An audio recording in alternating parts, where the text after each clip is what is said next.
हर महादेव। रुद्राक्षस्य मुखम ब्रह्मा बिंदुरुत्रैतीरितः विष्णुम उच्चसम भवेच्चैव भोगमोक्ष फलप्रदम। जो रुद्राक्ष के मुख को ब्रह्मा कहा गया है, बिंदु जो ऊपरी भाग है उसे रुद्र, और रुद्राक्ष जो पूंछ नीचे का भाग है उसे विष्णु रूप कहा गया है, और ये साक्षात भोग मोक्ष प्रदान करने वाले।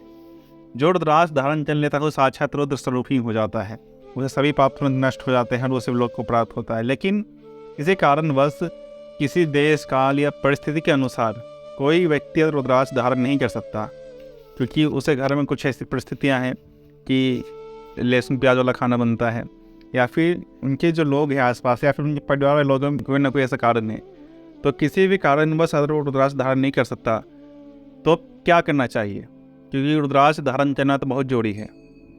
भस्म रुद्राक्ष धारिया सिम भत्ता स उच्चयते पंचाक्षर जपा सत्ता परिपूर्णा च सन्मुखे। मतलब भस्म रुद्राक्ष और शिव का नाम जप करने वाले को शिव भक्त कहा गया है। लेकिन अगर वो रुद्राक्ष धारण नहीं कर पा रहा, भस्म और बाकी साधनाएं कर रहा है, तब क्या करना चाहिए? तब शास्त्र में जो कहा गया है वो 3 तरीके मैं आपको बताने वाला हूँ, जिससे आपको वही फल प्राप्त होगा। अगर आप रुद्राक्ष धारण नहीं कर पा रहे हैं तब आपको करना चाहिए क्या? सबसे पहला जो आप काम कर सकते हैं, भविष्य में रुद्राक्ष धारण करना। आपके मन में ये भावना करके निश्चित रूप से करिए कि मैं रुद्राक्ष धारण करूँगा। जब भी आपका मतलब कि ऐसा तो हो ही नहीं सकता कि एक परिस्थिति जो है हमेशा बनी रहे। परिस्थिति हमेशा बदलेगी ही, समय का बदलाव होगा ही, और जब आप नियम धारण कर सकते हैं रुद्राक्ष का, तो आप रुद्राक्ष धारण करिए।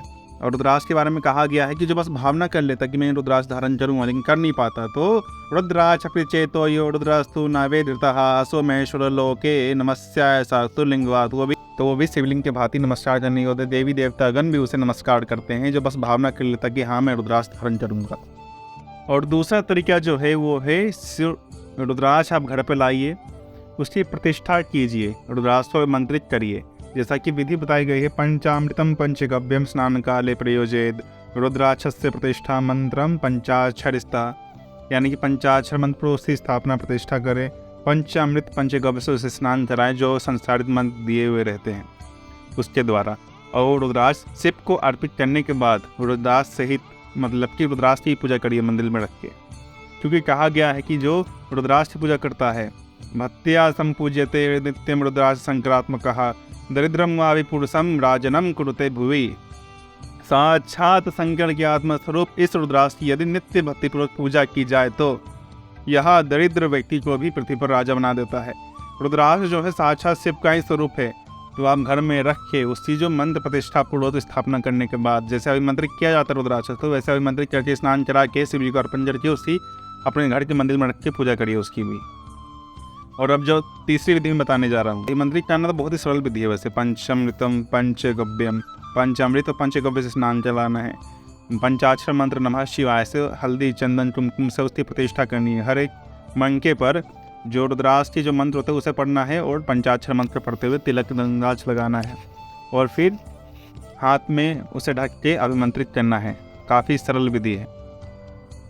अब जो तीसरा तरीका है, इसमें आपको रुद्राक्ष को अभिमंत्रित प्रतिष्ठा करने के बाद आप जो है किसी ऐसे से भक्त दान करिए जो शिव में निष्ठा रखता हो, शिव का अन्य भक्त हो, जो रुद्राक्ष के पूरा नियम धारण करता हो, इसकी पवित्रता ध्यान रखे, जिसने पहले से रुद्राक्ष धारण किया हो, या फिर जो शिव भक्त हो ऐसा जो रुद्राक्ष मतलब जो सुयोग पात्र हो उसे दान करना चाहिए। नातः परतरम सुरत्रम नातः परतरम व्रतम अच्छेषु च दानेषु रुद्रास्तु विशेष्यते। मतलब कि जो शांत स्वभाव वाला शिव भक्त हो उसे दान देना चाहिए। रुद्राक्ष से बढ़कर ना कोई स्रोत है, ना कोई व्रत है, ना ही किसी प्रकार की, सभी प्रकार की जितने भी अच्छे दान हैं उन सभी दानों की तुलना में रुद्राक्ष दान विशेष रूप से महिमा वाला है।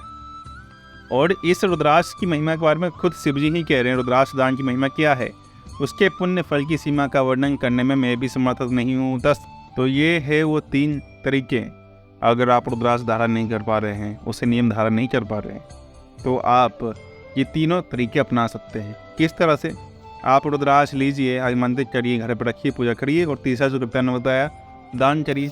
और जब समय आए, जब आपकी परिस्थिति अनुकूल हो जाए, तो आपने जो मंदिर में रुद्राक्ष रखा है तो एक और रुद्राक्ष ला के आप धारण कर सकते हैं। तीनों ही तरीकों का आप इस्तेमाल करिए, उपयोग करिए।